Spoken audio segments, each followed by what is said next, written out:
तो अभी हमारे साथ वो लाइन पर जुड़ चुकी है अंशिका जी, जिनको अमेरिका से करोड़ों का स्कॉलरशिप मिला है। तो सबसे पहले बहुत बहुत बधाई हो अंशिका जी। धन्यवाद सर, धन्यवाद। क्या कहना चाहेंगी, किसको श्रेय देना चाहेंगी? डेफिनेटली हम अपने पिता को श्रेय देना चाहते हैं और अपने पूरे परिवार को। और हम जिस विद्यालय से पढ़े हैं, विद्याज्ञान लीडरशिप एकेडमी, जो कि बुलंदशहर में, सारा श्रेय इन सभी को जाता है। इनके बिना मैं वहां तक नहीं जा सकती। कितनी कठिनाइयां आई थी, कितना मुश्किल भरा सफर था ये, क्योंकि लड़ाई बहुत कठिन होगी। हाँ, मुश्किलात तो बहुत सारे थे। यहाँ पे थे तब भी पर थे। जैसे कि मैंने आपको पहले भी बताया, मम्मी ने बताया था कैसे मैं पढ़ाई करती थी यहाँ पे। मेरी किताबें चल जाती थी और लेकिन जब मैं विद्याज्ञान गई, जहाँ पे मेरे पास हमेशा 24/7 लाइट रहती थी, जिससे मैं अच्छे से पढ़ाई कर सकती हूँ। मेरे टीचर वगैरह बहुत ज्यादा हेल्पफुल थे।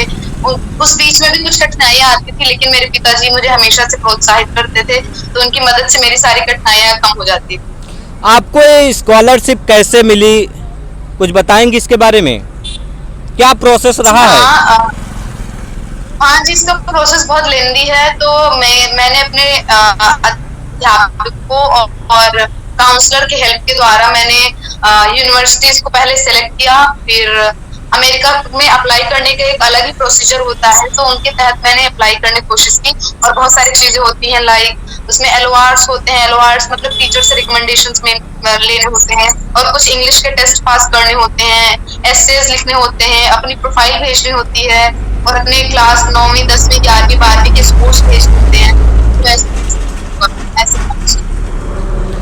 तो सुबह से आपको बधाई भरा कॉल आ रहा है, कैसा लग रहा है पूरा दिन? वही इंटरव्यू देते हुए गुजर रहा है आपका दिन? जी हाँ, घर पे तो रह कम ही पाए हम, लेकिन इतने कॉल पे कॉल पापा को भी आए, मम्मी को भी आए, कल रात से ही आए जा रहे कॉल। आज तो मेरा पूरा दिन ही कॉल पे था, लेकिन फिर मैं कुछ लोग को इंटरव्यू नहीं दे पाई। लेकिन जो कुछ लोग थे जो मेरे फाउंडेशन जहाँ से मैं पढ़ी हूँ, उनसे डायरेक्ट कांटेक्ट करके मेरा इंटरव्यू ले रहे थे, तो मैं उनको मना नहीं कर सकती थी, क्योंकि मेरी पूरी पढ़ाई उन्होंने करवाई है, उनकी मदद से सब कुछ हुआ है। तो मैं लगातार इंटरव्यू पे इंटरव्यू दे रही थी, इसलिए मैं आपसे मैं माफी मांगना चाहती हूँ। अरे कोई बात नहीं अंशिका जी, आपको बहुत बहुत बधाई और शुभकामनाएं। आप जिले और पूरे देश का नाम रोशन कर रही हैं। जी हाँ, धन्यवाद जी। और क्या कहना चाहेंगी, जो बचपन आपका कैसे बीता और बाकी पढ़ाइयाँ कहाँ से हुई आपका, शिक्षा दीक्षा? जी हाँ, बाकी पढ़ाइयाँ तो यहीं से हुई, पकड़ी गोदाम से, जहाँ पे आप आए थे। और मैं ट्यूशन क्लासेस वगैरह कुछ ले लेती थी, और गवर्नमेंट प्राइमरी स्कूल से मैंने पढ़ाई की। बस यही था कि थोड़ी मोटिवेशन रहती थी पापा को काम करते हुए देख करके, और पापा बहुत पढ़ाई के लिए स्ट्रिक्ट रहते थे कि मैं पढूं अच्छे से, और मेरा भी बहुत मन लगता था पढ़ने में। तो ऐसी रही थी मेरी बचपन की पढ़ाई, और बचपन तो और थोड़ा बहुत खेल कूद में गया था यहाँ पे थे। घर की आर्थिक स्थिति कैसी रही है जब आप पढ़ाई कर रही थी?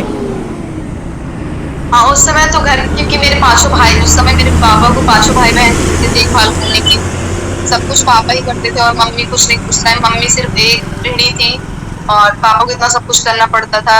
कुछ मेरे बहन भाई मामा नानी के घर पे भी पढ़े हैं, लाइक मेरी बड़ी बहन नानी के घर काफी दिनों तक पढ़ी, क्योंकि घर पे उतनी सुविधा नहीं थी, और नाना के यहाँ थोड़ी सुविधा थी, वहां पढ़ी। लेकिन फिर अच्छा, बहुत फॉर्चुनेट थे हमारे घर वाले कि मेरा विद्याज्ञान में हुआ। फिर मैं वहां से अपने ड्रीम को फॉलो करने लगी। मम्मी से बातचीत में मम्मी ने बताया कि आप पूरे घर का भार ढोना चाहती थी, मतलब कि आप पूरे घर की जिम्मेदारी उठाना चाहती थी। क्या कुछ कहानी रही है पीछे?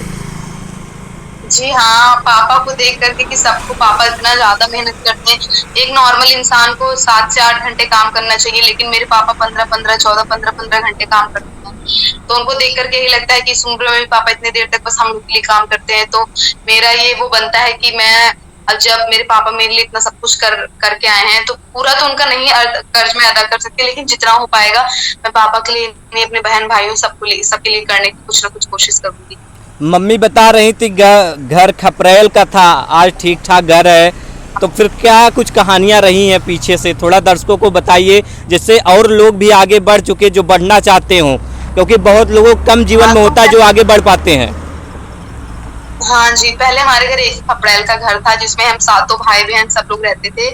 और थोड़ा घर पे मम्मी आगे पत्र डाल देती थी जिसमें एक खटियोर आ जाए, वरना हम सब लोग एक साथ सोते थे, मतलब भाई बहन से 5 हुए पे। ऐसे रातों को अप्रैल में आनी वानी बारिश वारिश होती थी, उस समय घर की ज्यादा स्थिति ठीक नहीं थी और पापा ही सिर्फ कमाते थे, तो घर वर बनवाने का उतना सब कुछ मैनेज नहीं हो पाता था। लेकिन फिर जब धीरे धीरे मम्मी ने भी सिलाई विलाई का काम शुरू किया और फिर मेरे को भी बाहर पढ़ने का वो मिल गया, तो मेरा बिल्कुल बोझ बिल्कुल खत्म हो गया था पापा से। और फिर पापा को जो इनकम था वो धीरे धीरे बचाते गए। और फिर उनको अच्छी पहले वो परचूनी की दुकान, किराने की दुकान पे रहते थे, फिर पापा दवाओं की दुकान पे काम करते हैं, तो ऐसे से हमारी स्थिति ठीक हुई। आप अमेरिका भी गई हैं, गवर्नर से मिली, हमने आपके इमेजेस देखे हैं, क्या कुछ कहानी रही है? हाँ जी, हाँ जी, तो अमेरिका में जब मैं थी तो वहाँ पे एक दिन होता है जिसमें कि अपने देश के बारे में बताते हैं लोग। तो वही दिन था जिसपे मैं कैपिटॉल हिल, वहाँ के जैसे यहाँ पे लाल किला वगैरह होता है, वहाँ पे कैपिटॉल हिल होता है, तो मैं वहाँ पे गई थी। वहाँ पे जब मैं गई थी तो वहाँ पे गवर्नर थे, जिस जिस स्टेट में गई थी वहाँ के गवर्नर थे।